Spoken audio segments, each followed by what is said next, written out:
Well, otters are really important to us because they are indicators of habitat health and water quality. So that's one reason from a water management organization perspective that we want to understand more about them. They can also tell us a lot about the health of our wetlands. We've got a family, mom and her 2 young from this year, that move all over the watershed. We see their sign in lots of places and we can watch their photos and see their videos as well. And it's just great to see what they're up to. Otters like to use the same spot to poop, and it's not just for pooping, but they also leave scent marks behind. So it's a communication station. This is one of those latrine sites that otters have been using for generations. In the wintertime, there's an aeration system that keeps the water open so it doesn't freeze all the way shut, and otters are able to come and go that way.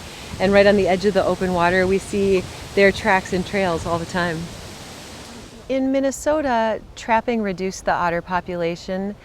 There were reintroduction efforts in around the 1980s to bring them back in the southeastern portion of the state, and now we find them pretty widespread and they're incredibly fun to watch. I mean, who doesn't watch an otter and just fall in love instantly?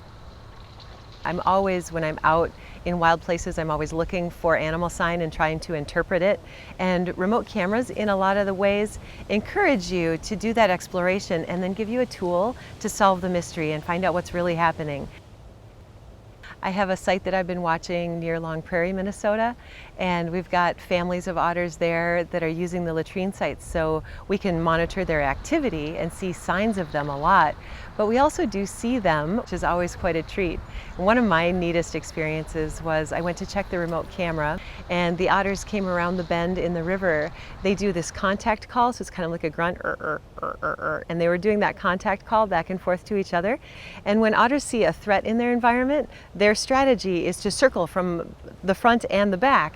And that's exactly what that family of otters did.